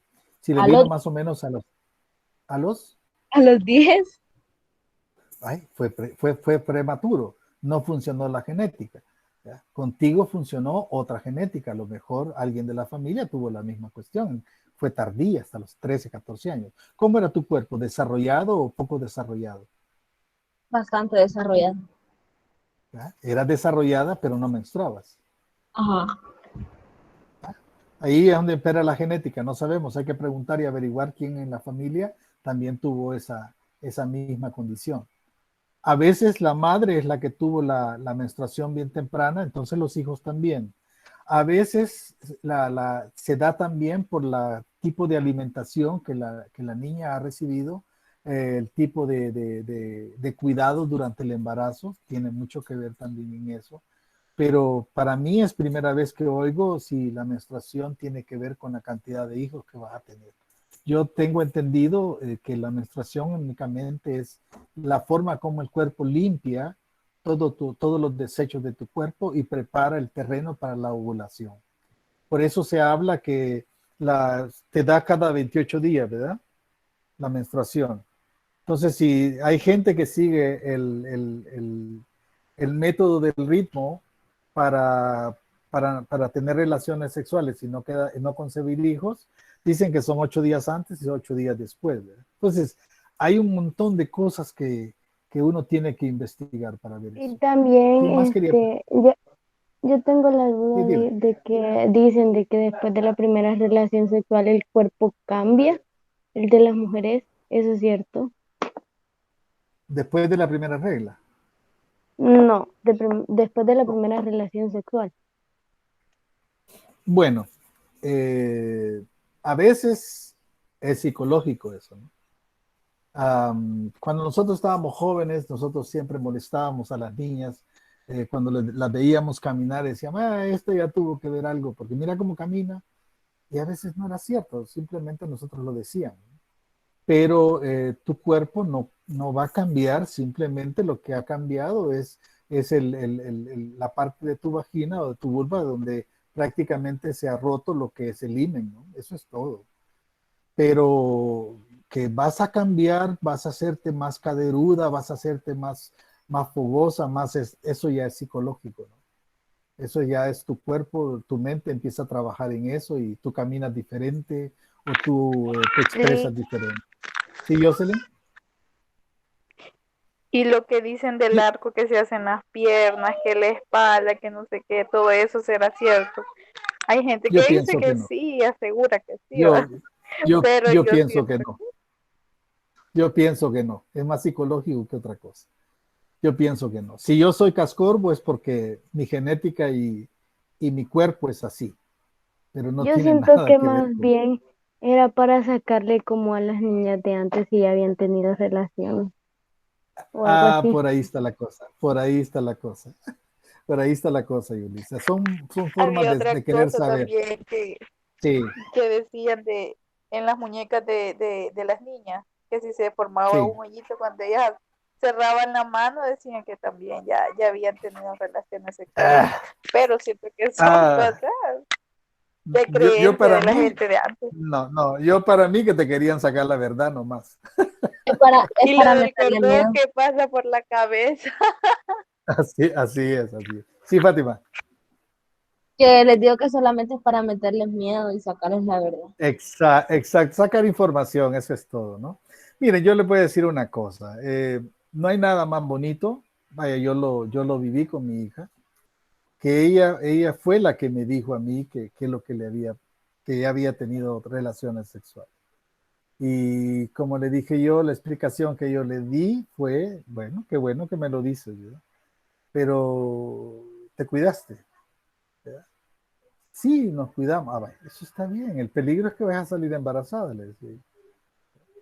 Pero de ahí para allá, sí, eso es parte de la naturaleza de la vida, ¿no? Pero sí, lo correcto es hacerlo con la persona indicada, pues no hacerlo solamente por el hecho de hacerlo o simplemente por la curiosidad, ¿no? Hay que buscar la persona indicada, ¿no? Eso es todo. Y yo no creo que sea tan placentero porque el hecho de la primera vez jamás es placentero, ¿no? Para ninguna de las dos partes, ¿no? Es lo más terrible que puede haber.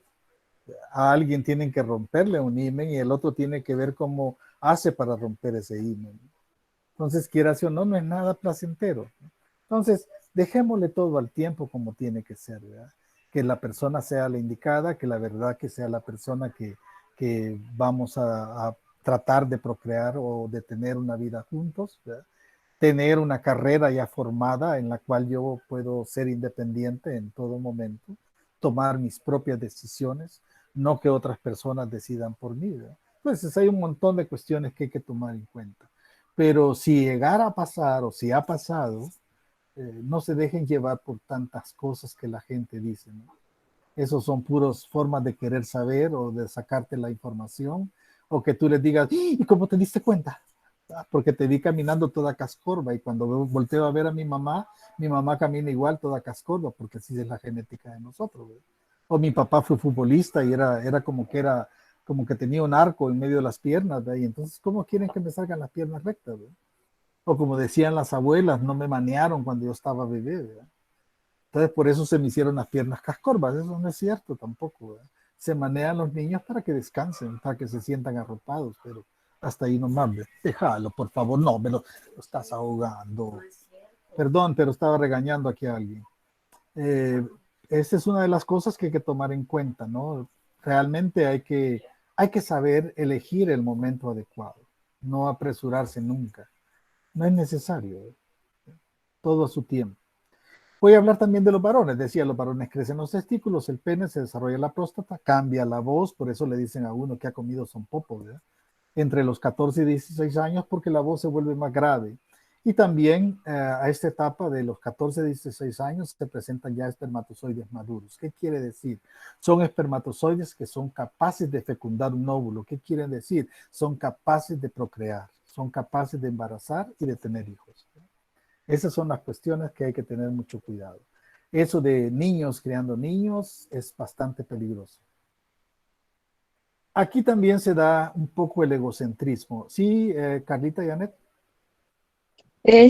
Con que quería opinar con lo que la compañera dijo de lo del número de hijos, Sí, que a nosotros en una clase de embriología nos dieron una vez que eso ya no es como los hombres, ¿verdad? Que los espermas los van creando y así, sino que uno cuando nace ya trae un número determinado de óvulos. Entonces ahí va, así es. y en cada menstruación se va perdiendo un óvulo y así, ahí es donde va teniendo una oportunidad menos de concebir, Sí, pero porque no influye. no influye en Ajá. eso. Por ejemplo, en la cantidad de hijos en un mismo parto influye cuántos espermatozoides son capaces de alcanzar al óvulo y fecundarlo. Si lo fecunda uno, solo va a ser un hijo. Si lo fecundan dos, van a ser gemelos. Si lo fecundan 3, van a ser trillizos. Pero eso depende de esa carrera que los espermatozoides hacen persiguiendo al óvulo. Llega un momento que lo encuentran y lo agarran y entonces lo fecundan.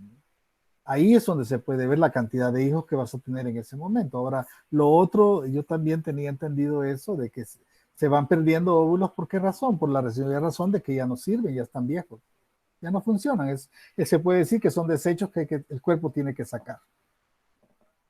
También dice aquí que se da mucho el egocentrismo en la crisis puberal. Se despierta el interés hacia su propia figura. Si ustedes se han dado cuenta, en la adolescencia hay muchos que están tan enamorados de su cuerpo que idolatran su cuerpo. Algunos hombres se vuelven fisicoculturistas, empiezan a hacer pesas y a tener un cuerpo estructural, aunque no tengan nada en la cabeza, pero tienen un cuerpo bien desarrollado. También eso hace que el egocentrismo sea bastante fuerte. Yo soy yo y yo soy igual, nadie es igual a mí, yo soy diferente a todo el mundo. O sea, empieza a quererse chulear. Lo mismo pasa con las mujeres, ¿verdad? Hay mujeres que como que en esta etapa de la adolescencia, tratan de mantener su cuerpo lo más esbelto posible, ¿no? Si es posible ser unas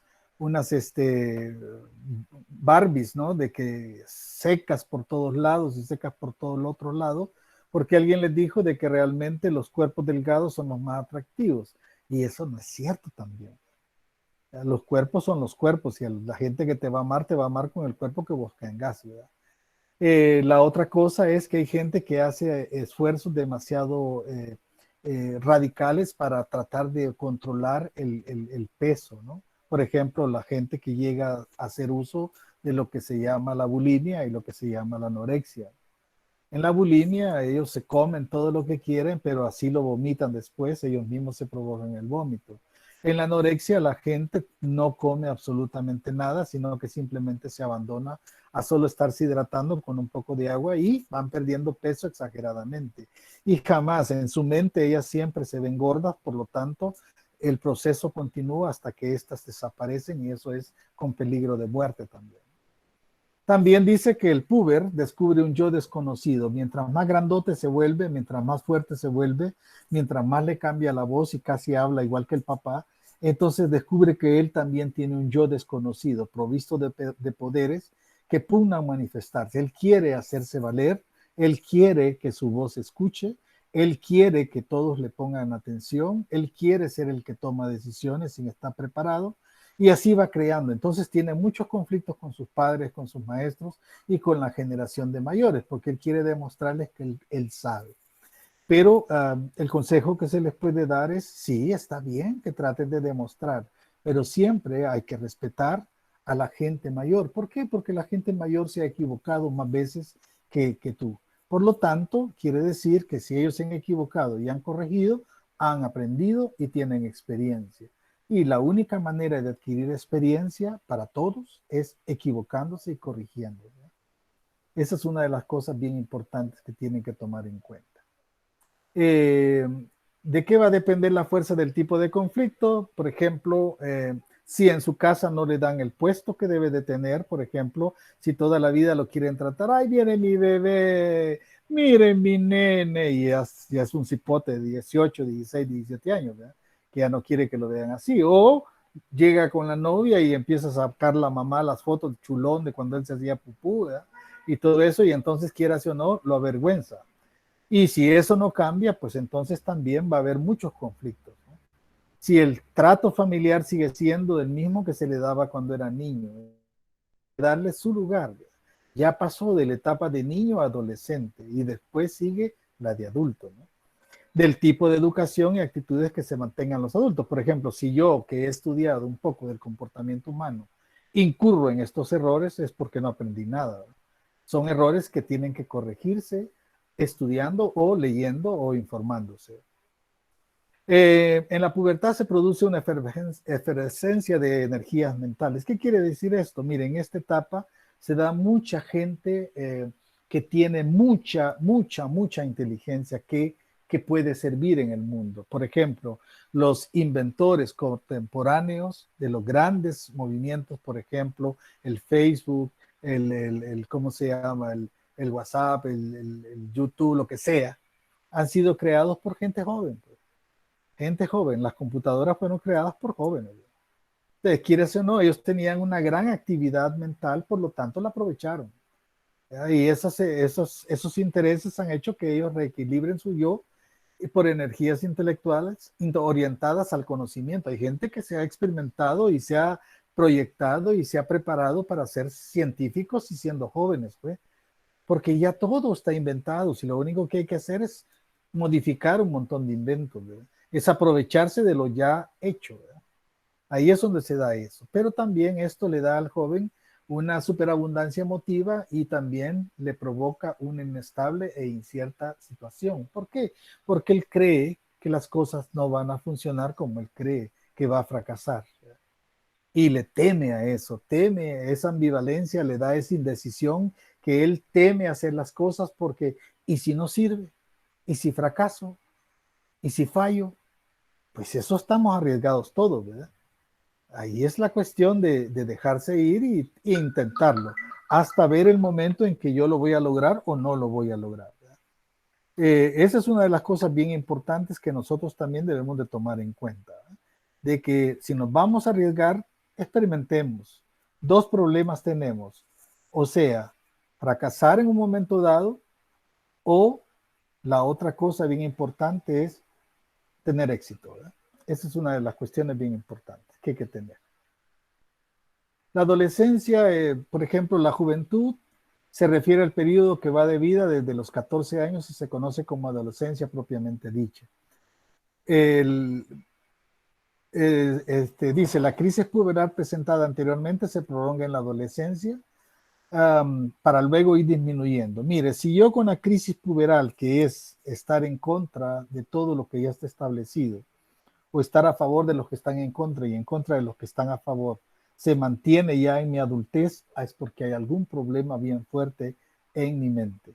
Pero esto generalmente va desapareciendo. Cuando yo le he dado charlas a los padres de familia acerca de la adolescencia, les digo, no se preocupen, esto tiene un inicio y tiene un final. Solo traten de ir llevando tranquilamente todo el desarrollo de esto y luego van a ver que van a llegar al final. Traten de pasar de noche. Con los adolescentes no hay que discutir, hay que llegar a acuerdos. Por ejemplo, si Carla me dice, mire papá, yo quiero ir a una fiesta, ok, sí, Carlita, yo te voy a llevar, yo te voy a ir a dejar, pero en la semana le vas a ayudar a tu mamá a lavar los trastes, a arreglar tu cuarto, ¿ya? Vas a tener todo listo en tu ropa va a estar lista y todo eso. Si tú me cumples con todo eso, yo te llevo a la fiesta. Entonces, con los adolescentes hay que hacer tratos, hay que llegar a acuerdos, para que las cosas funcionen. ¿A alguien le ha pasado esto? Sí, a mí me pasaba siempre que quería salir. Contanos, pues, entonces.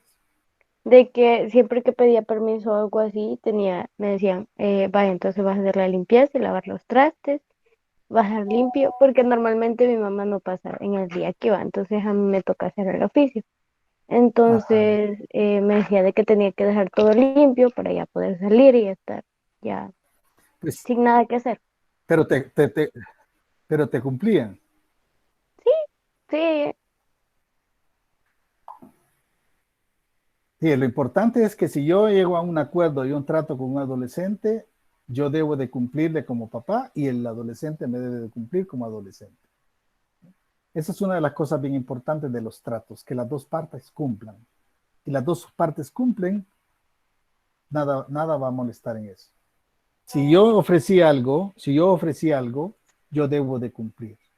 Eso es bien importante para poder resolver, digamos, estas situaciones. Bien, algunas características que se dan aquí, está el pensamiento abstracto, la orientación, el papel funcional. Existe una doble exigencia, la identificación y la diferenciación, y que también esa representación de ambivalencia del joven es algo que él le da miedo, ¿verdad? Y la otra cosa es bien importante, la excentricidad. De esos temas yo voy a platicar en la próxima clase, ¿verdad? En la segunda parte vamos a hablar bastante sobre esto. Vamos a llegar hasta ahí. Les agradezco mucho su atención. Espero que hayamos sacado el gusto y el jugo a todo esto. Esto es bien interesante, es un tema lindo, a mí me encanta hablar de esto. ¿Verdad? Y si hay alguna pregunta, algún interrogante o alguna cuestión que no está clara, díganme por favor. ¿Alguien quiere hablar? Sí, sí. Ernesto, hola, ¿qué tal? Lick, yo me quería disculpar porque ya me metí un poquito tarde a la clase, Lick. Yo tuve un inconveniente con mi abuela, me tocó que ir urgente a sacarle sangre porque se me puso un poquito desequilibrada, pero ya luego ahorita pues ya más o menos la mitad de la clase la pude lograr recibir, Lick. Muchísimas gracias. Pero ya está estable la abuela. Fíjese que en el hospital estoy ahorita con los exámenes, esperando los resultados, a ver que creo que es un desequilibrio electrolítico. A ver tranquilo, hijo. Gracias. Puede ser.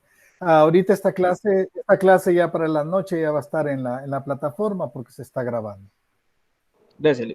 Bien, vamos a llegar hasta ahí, muchachos. Cuídense mucho. Espero que haya sido bastante productiva la clase y también de identificación, ¿verdad? ¿Jocelyn? Yo tenía una duda. No sé si la semana pasada dio clases sobre el material que subió de ética. Subí un material para que lo leyeran. Más adelante vamos a hacer una pequeña discusión sobre ese material. Léanlo, Yo pensé que había es importante porque no. Es que era semana de parciales, entonces solamente por eso les puse solo el material. Léanlo bien, interprétenlo bien, porque eso es prácticamente lo que rige su carrera. ¿Ya? Ahí están los lineamientos de su carrera. La ética en la carrera del profesional de la salud en enfermería. Léanlo bien. Ahí está bien detallado y todo. ¿Alguna otra preguntita? ¿Todo bien? Bien. Cuídense mucho, pues entonces nos vemos el miércoles, primero Dios. Vamos con la segunda parte de este tema y vamos a tratar de ir evacuando todas las interrogantes que ustedes tengan al respecto, porque quieras o no, uno se identifica. Sí, a mí me pasó eso. No, a mí no me pasó eso. ¿Ya? Entonces uno va dándose cuenta de que las cosas están ya estudiadas para la vida. Así que vamos a llegar hasta ahí. Cuídense mucho, pasen muy buena tarde y nos vemos el miércoles, primero Dios. Nos vemos. Sabrina.